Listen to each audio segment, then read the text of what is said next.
the number 2 S-class hero who seeks to maintain peace, Tatsumaki, versus the harbinger of despair who seeks to create peace, Juubi Chinchuriki Obito.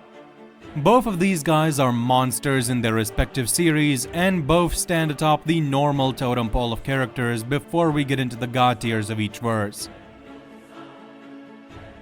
Before we get into the video, I am aware that this is probably going to be extremely controversial since it involves Naruto and One Punch Man scaling together, but I want to say this is just my view and interpretation of both versus powers, and this video is just meant to be a fun little discussion.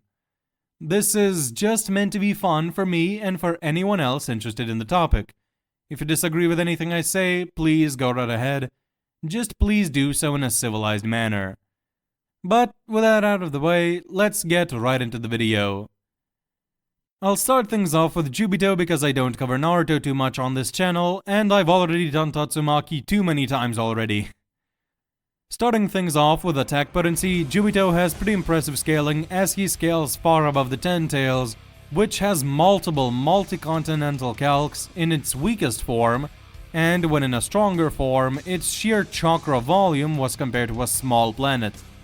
On top of that, it was considered borderline immeasurable by Naruto and the Nine Tails, who at that point in the story had multi-continental calcs of their own. The reason I say Juubito should scale far higher than the Ten Tails is because his feats are directly shown to be much more impressive. Juubito, while in an incomplete and almost feral state, could easily destroy the 4 Crimson Rays barrier which withstood a condensed Juubi blast going off. Then, in the same weakened state, he also managed to easily destroy several of Hashirama's deity gates, which were also shown tanking that same Juubi blast. Incomplete Juubito already casually scales even above the strongest attacks from the Ten Tails. Then Obito gains mastery over the Juubi and becomes stronger through it, as well as gains more hacks abilities. Another impressive feat Juubito has is casually growing a god tree, which has been calced to moon level. So consistently, Juubito should scale to at least moon or small planet level, possibly pushing into just low planet level. There are other ways to upscale Juubito. I brought some of them up in my video on Naruto vs. the Monster Association, like scaling off of the databook statement for the Nine Tails, or going off of the Moon Canon from Naruto the Last, or going off of the Earth in Naruto being far larger than our own Earth. All of these interpretations work out to Bijou Mode Naruto alone being low to mid-end planetary, which Juubito would scale far above. Personally, I don't really care which interpretation you go with. I want to be as fair as possible, so I'll give you my take on both the low-balled and the high-balled versions of Juubito vs. Tatsumaki. For speed, Naruto is a series that has absolutely horrendous speed scaling with inconsistencies and contradictions galore, but for this video, I'll be giving you a high-balled and low-balled interpretation. Low-balling, Juubito would scale massively above the likes of KCM2 Naruto, who would scale far above regular KCM2 Naruto, who should scale at least relative to Kirin, which is stated to be as fast as lightning. However, no matter how many times faster Juubito is than Kirin, his speed would at most work out to be relativistic, which I'll just say right now is too slow to fight Tatsumaki. To get a more highballed version of Juubito's speed, you can use all these databook scans to get the characters who are around the level of KCM1 Naruto to light speed. I went over in my Naruto vs. the Monster Association video how using these statements Bijou Mode Naruto works out to be around 25 times faster than light based off of him being at least 2 blitz tiers above KCM1. This level of speed, when combined with the danger sensing and precognition of Sage Mode, is only enough to start keeping track of Juubito while he's being relatively casual. So Juubito should scale above that 25 times faster than light mark with this more highballed interpretation. It is also worth noting that over a relatively short distance, the truth-seeking orbs can actually move significantly faster than Juubito himself, as they are able to blitz and catch Naruto and Sasuke, who were just reacting to Juubito's actual body. All this is also somewhat lowballed because Naruto was actually getting faster throughout his fight with Juubito, and the calc for him being 25 times faster than light is just for his earlier battles with Madara and Obito. So, in all actuality, Juubito would likely be a lot faster than just 25 times the speed of light. For durability, Juubito is actually one of those rare characters whose durability shouldn't scale to his attack potency. When firing off 4 Juubi blasts at once, Obito actually feels the need to put a Truth-Seeking Orb shield around himself, showing that they probably could do notable damage to his body. Another indication that Juubito isn't all that durable is the fact that Naruto could damage him with a normal Sage Art Rasengan. The Rasengan was formed with Sage Chakra, which is specifically Juubito's weakness, but it's still not the most impressive showing by any means. All that leaves Juubito at small planet to planet level in attack potency, durability that's somewhere vaguely below that level, and speed that is either less than the speed of light or over 25 times the speed of light. Now for abilities, when fully conscious, Juubito has the ability to manipulate fire, earth, water, air, lightning, and wood, the ability to suppress chakra, the ability to copy elemental abilities, physical movement, soul absorption, energy absorption, missiles, laser beams, animal path summons, the ability to manipulate attractive and repulsive forces, the ability to create gravity spheres, the ability to clone himself, super regeneration, enhanced perception, Sharingan precognition, illusions, mind control, orbs that erase a person's existence on a spiritual level and can freely shift into any shape the user wants, the ability to see into different dimensional planes, rods that can induce paralysis and control the opponent's movements, mind-reading, shape-shifting, enhanced manipulation of his own body, the power to resurrect the dead, complete resistance to elemental attacks, and that's about it. Now, in character, Juubito doesn't use a lot of these, but there are several abilities that could make an impact on this battle. The main thing that comes to mind when thinking of Juubito's powers is Truth-Seeking Orbs. These things are pretty insane because they negate literally everything chakra-based that isn't nature energy, and they destroy things on a spiritual level. Seriously, look at this. A man is brought back from the dead, and during his time in the living world, he gets both of his arms chopped off by Truth-Seeking Orb staffs.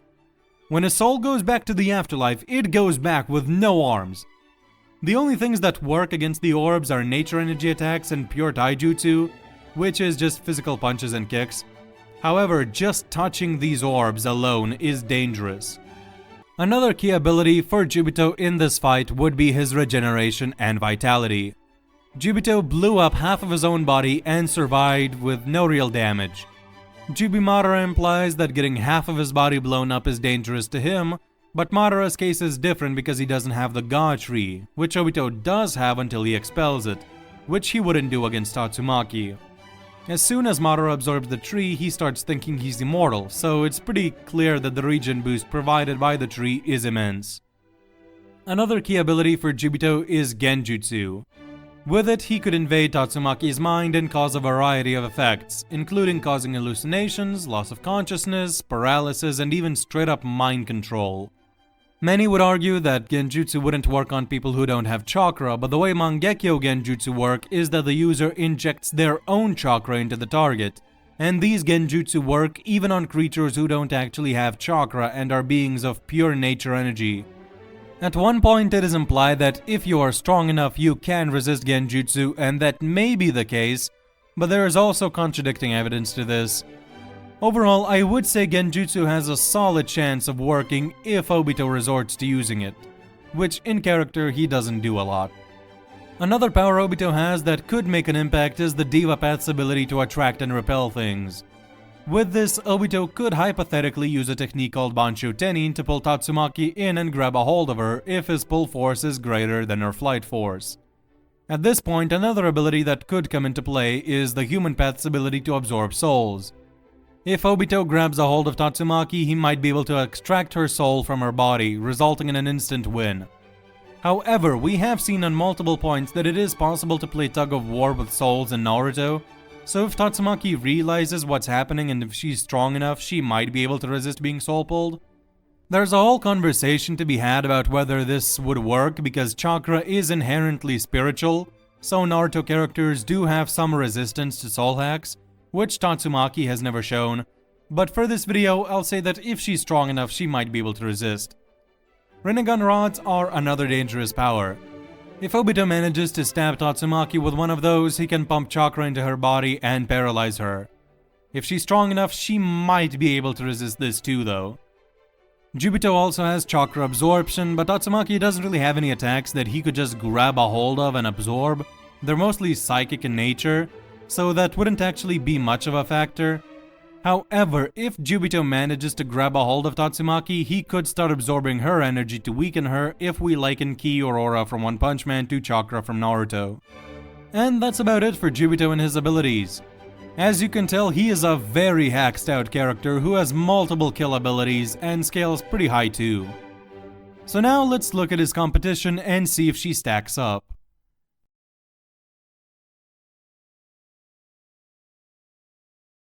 I've covered Tatsumaki too many times on this channel, and I don't want to repeat myself too much, so I'll try to keep things brief this time. Orochi, a character much weaker than Tatsumaki, has multiple small planet level calcs for his pulling of the Earth's core. That is just his pull strength, so his actual attacks, specifically the Gaia Cannon, should be a lot stronger. When Orochi fuses with Psychos, he is confident he can beat Saitama, who overpowered the Gaia Cannon. This indicates that a fusion between Psychos and Orochi is a lot stronger than Orochi himself, and this is supported by the fact that they didn't just fuse, but they also got god powers on top of this. And this is all when Sairochi is incomplete. When at full power, Sairochi is much stronger, and Tatsumaki actually gets a little worried about her, unlike before. And then, even with all this upscale from Orochi's high-end small planet level feats, Sairochi gets obliterated by fatigued and injured Tatsumaki. So full power healthy Tatsumaki should be even greater than that. This should place Tatsumaki comfortably in the planet level ranges, probably mid-planetary, maybe even high planetary with some highballing. When she's on guard, her passive barrier can tank one of Sairochi's beams, and when she's fully focused, she can casually knock these likely planet-level beams away like nothing, like toys. So her defensive abilities should also be on this level. However, Tatsumaki's actual body is a lot less durable, as even monsters who are fodder compared to herself, like Black S and Fear Ugly, can damage her. Speed-wise, Tatsumaki should comfortably upscale from characters like early series Genos and Awakened Cockroach, who both scale to relativistic or light speed, as well as casual Atomic Samurai, who is calced at 4 times the speed of light. In my Naruto vs. the Monster Association video, I used a pretty iffy argument of Psychos blitzing Flashy Flash to get her to over 20 times the speed of light. So if you believe that, Tatsumaki should scale to this level while suppressed, putting her at a lot more than 20 times FTL. If you don't want to use the scale, which is totally fair, Tatsumaki can react to Sonic, who can at least somewhat keep up with Flashy Flash and even blocks one of his special moves. Flashy Flash even notes that he didn't expect to have to resort to using a special move on Sonic. So Tatsumaki being multiple times faster than light should not be a stretch at all if she scales somewhat to Flashy Flash. Ability-wise, Tatsumaki has telekinesis, gravity manipulation, flight, barriers, psychic bindings, various large-scale crushing attacks, enhanced perception, mainly being able to see and hear things from very far away, as well as being able to sense things and objects all around herself from a large distance. It's also worth noting that she can use her powers with extreme precision, as seen when she's able to take a pill of poison inside Fubuki and twist it into a needle thinner than a hair, before yoinking it out of her body.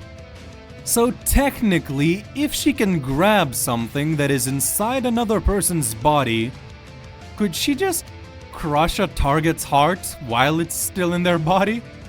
If so, then she might have some ridiculous durability negation with this, as no matter how tough the skin and muscles of a person are, usually their internal organs are still vulnerable. That's pretty OP for most battles, however here, it wouldn't be too effective because Juubito does have some very good regeneration. And we've also already seen how Naruto, someone with much lesser regeneration at the time, is able to regenerate a pierced lung like nothing. So yeah, this isn't really that effective against Juubito specifically. And that's about it for Tatsumaki's powers. Getting into the fight itself, the outcome depends on a number of factors. It's clear that unless you really highball Juubito, Tatsumaki has higher attack potency and stronger defenses by a good margin. Juubito would definitely be on the back foot, but he probably wouldn't just be instantly killed, especially when taking his regeneration into account. Speed-wise, depending on how you argue, both characters have the potential to blitz each other, but to make things more interesting, I'll just go with the interpretation of them having near equal speed, with Juubito being a bit faster, especially with Sharingan precognition. With their stats being relatively close, the main thing this battle comes down to in my eyes is whether or not Juubito's hacks would work on Tatsumaki. Truth-seeking orbs are a huge deal, as they can negate any chakra-based attacks. But Tatsumaki doesn't use chakra. So, do we equate her psychic energy to chakra or do we not? A lot depends on that question. If we assume that Tatsumaki's powers have the properties of chakra, then truth-seeking orbs would be a huge win-con for Obito, because they could easily bypass Tatsumaki's shields. However, if we don't equate psychokinesis to chakra, then Tatsumaki would definitely be able to block them no problem. She should also be able to resist being pulled by Bancho Tenin because she scales a good bit above Juubito in power. On top of this, Obito can only utilize the Human Path Soul Absorption if he can lay a hand on Tatsumaki, which is something that he couldn't do because of her passive barrier scaling above his attack potency. At least when Tatsumaki is concentrated on the battle, which there is no reason why she wouldn't be concentrated here. So overall, it's highly unlikely that Obito would be able to break through her barriers. However, if we equate psychokinesis to chakra, then Obito should just be able to absorb her barrier if he lays a hand on it, which would then allow him to grab Tatsumaki's actual body and either absorb her soul, stab her with a Rinnegan rod, or simply kill her with a punch or a kick or a truth-seeking orb. This is why verse equalization matters a ton in this matchup. If you think Juubito's hacks would be effective, then he has a good chance of winning. If you don't think they would work, then Tatsumaki is almost certainly going to win. Obito does have very good genjutsu, but he rarely ever uses it in character, and in this fight, even with regen, he could die before he thinks of resorting to genjutsu. So overall, this is kind of what it comes down to. Do you equalize the power systems or not? The winner of this battle, more so than many others, is definitely entirely up to you to decide. I will say usually people do use verse equalization, but you know, it just depends. However, all this is if we do not use highball Juubito and get him to high-end planet level, and maybe even large planet level, at which point he would definitely win. Or maybe if we downplay Juubito and put him at lightning speed, then he definitely loses. Unless we lowball his speed to relativistic and highball his attack potency to high-end planetary. At which point it's a Fly vs T-Rex scenario where Juubito probably comes out on top in the end after a lot of chasing. All those are just different interpretations of how you can scale Juubito and how that would impact the fight. Real talk though, imagine how hype this fight would be. Both characters have flight, so just imagine them darting around, twisting and nuking continents, throwing massive attacks at each other and devastating the planet. It would be awesome to see. And that is going to be it for me today. I hope you enjoyed the video. Let me know who you think wins down in the comments below. And with nothing else to say, I wish you a good rest of your day. Goodbye.